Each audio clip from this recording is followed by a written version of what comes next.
नमस्कार, स्वागत आहे तुमचं पुन्हा एकदा एका नवीन व्हिडिओमध्ये। तर आज बनवणार आहोत आपण महाराष्ट्रात सगळ्यात आवडता असा बटाटा वडा। बाहेरून कुरकुरीत आणि आतमध्ये मऊ आणि स्वादिष्ट असं बटाट्याचा मसाला आणि त्यासोबत खाण्यासाठी पुदिन्याची चटणीही बनवणार आहोत। तर चला व्हिडिओला सुरुवात करूया। तर बटाटा वडा बनवण्यासाठी सर्वात अगोदर आपल्याला लागणार आहेत बटाटे। तर बटाटे अगोदर स्वच्छ धुवून घ्यायचे आणि कुकरमध्ये पुरेसं पाणी टाकून उकडून घेऊया। तर हे बटाटे कुकरच्या 3 शिट्ट्यामध्ये छान उकडून होतात। आता तोपर्यंत बटाट्यासोबत खाण्यासाठी चटणी बनवूया। त्यासाठी अगोदर 1 वाटी पुदिना आणि 1 वाटी कोथिंबीर घ्यायची। त्यात 1 इंच आल्याचा तुकडा, 9-10 लसणाच्या पाकळ्या आणि 2 हिरव्या मिरच्या घ्यायच्या। मिरच्या अशा तोडून टाकते ज्यामुळे मिक्सरला पटकन बारीक होतील।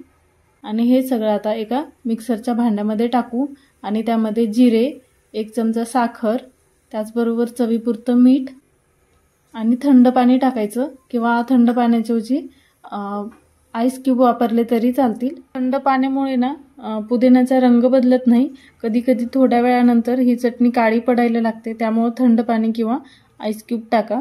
तर इथे पुदिन्याची चटणी बनवून तयार आहे। आता वडे तळण्यासाठी बेसन पीठ घेऊया। इथे 1 वाटी बेसन पीठ घेतलं आहे, त्यामध्ये 1 चमचा तांदळाचं पीठ टाकायचं ज्यामुळे बटाटे वडे बाहेरून कुरकुरीत होतात। त्यामध्ये थोडासा खाण्याचा सोडा आणि अर्धा चमचा ओवा आणि चवीपुरतं मीठ टाकायचं। आता थोडं थोडं पाणी करत हे मिश्रण छान एकजीव करून घ्यायचं। याची छान अशी स्मूथ पेस्ट बनवून घ्यायची। तर त्याची कन्सिस्टन्सी अशी ठेवायची। आता इथं बटाटे उकडून झालेले आहेत, ते आता थंड झाले की सोलून घेऊया। बटाटे थंड झाले की ते आता हातानेच असे थोडे मॅश करून घ्यायचे। जास्त मॅश नाही करण्याची गरज, थोडं थोडं पीसेसमध्ये असे मॅश करून घ्यायचे। आता त्याचा मसाला बनवूया। एका कढईमध्ये तेल गरम झालं की त्यामध्ये मोहरी घालायची। मोहरी छान तडतडली की त्यामध्ये जिरे, थोडी कढीपत्त्याची 8-10 पानं, त्याचबरोबर लसूण आणि हे छान गोल्डन ब्राऊन होईपर्यंत तेलामध्ये तळून घ्यायचं। त्याचबरोबर डाळवं घालायचं। 2 चमचे डाळवं घेतलेलं आहे मी, ते ऑप्शनल आहे, तुम्हाला आवडत असेल तर घाला। तेही छान गोल्डन ब्राऊन होईपर्यंत भाजून घ्यायचं आणि त्यामध्ये नंतर थोडीशी कोथिंबीर घालायची। आता हा मसाला छान परतून झाला की त्यामध्ये मॅश केलेला बटाटा घालून घ्यायचा। तर त्यावर थोडीशी हळद आणि चवीपुरतं मीठ घालायचं। आता हा मसाला व्यवस्थित एकजीव करून घ्यायचा ज्यामुळे मीठ आणि हळद सर्वत्र लागली पाहिजे। आता मी इथं तिखट भाजी बनवत नाही, तुम्हाला हवं असेल तर यामध्ये लाल तिखट किंवा मिरचीची पेस्ट टाका आणि वरून परत थोडी बारीक केलेली कोथिंबीर घालायची आणि तीही सर्वत्र एकजीव करून घ्यायची। आता इथं हा बटाट्याचा मसाला बनवून तयार आहे। आता हा थंड होऊन देऊ आणि थंड झाला की त्याचे असे छोटे छोटे गोळे बनवून घ्यायचे। बटाट्याचं सारण घट्ट असायला हवं, जर ते सैलसर असेल तर तेलामध्ये गोळे फुटतात, त्यामुळे बटाटे चांगले थंड झाल्याच्या नंतरच त्याचे वडे बनवण्यासाठी घ्यायचे।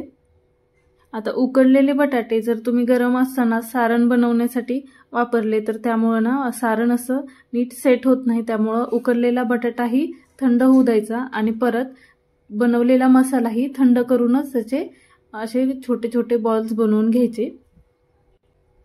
इथं मी एक एक करून सर्व मसाल्याचे बॉल बनवून घेते। आता तेल गरम करण्यासाठी ठेवूया आणि थोडंसं तेल जास्त कडकडीत गरम नको। या प्रकारे जर पिठाचा एक छोटा गोळीमध्ये टाकली तर ती पटकन अशी वर तळून आली पाहिजे, याचा अर्थ तुमचं तेल व्यवस्थित गरम झालेलं आहे। आता वडे तळण्यासाठी घेऊया। तर हा बटाट्याचा बॉल असा पिठामध्ये टाकायचा आणि वरती फोकने किंवा चमच्याने त्याला व्यवस्थित कोट करून घ्यायचं आणि असेच आता तेलामध्ये तळून घ्यायचे आणि असेच आता एक एक करून कढईमध्ये बसतील 3 ते 4 आपण हे वडे तेलात टाकून घेऊ।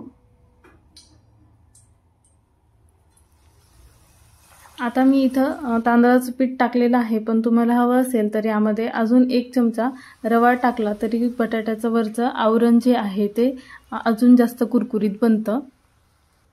आता 2 मिनिटं झालेली आहेत आणि खालची बाजू ही वड्यांची छान तळून झालेली आहे। ते आता एका चमच्याने असे फ्लिप करून घेऊ, ज्यामुळे दोन्ही साइड करून वडे छान तळले जातील। आता माझा कॅमेरा अँगल चेंज करण्यामुळे हे थोडेसे जास्त तळलेलेत किंवा करपलेत, पण हरकत नाही, ते होणारच। आता हे तळून झाले की एका टिश्यू पेपरवर काढून घेऊया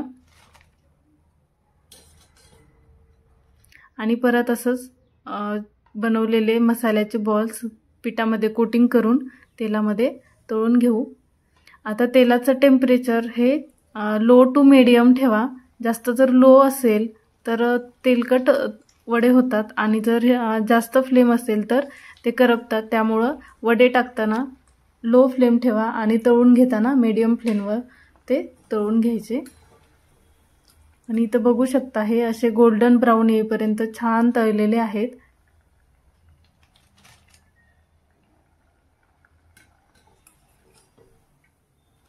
आणि असेच आता सर्व मी वडे तळून घेते।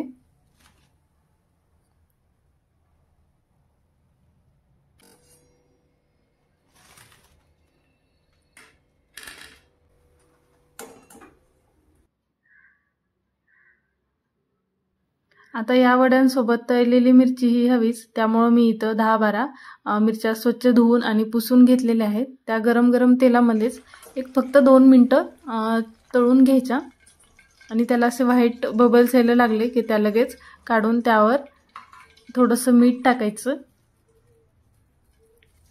तर इथं तळलेली मिरची ही तयार आहे। तर चला, ही होती आजची बटाटा वडा आणि पुदिन्याची चटणीची रेसिपी। व्हिडिओ आवडला असेल तर नक्की लाईक, शेअर आणि चॅनलला सबस्क्राईब करा। आपल्या प्रतिक्रिया आणि आवडती रेसिपीज कमेंटमध्ये जरूर कळवा। पुन्हा भेटूया अशाच एका नवीन रेसिपीसोबत। तोपर्यंत धन्यवाद।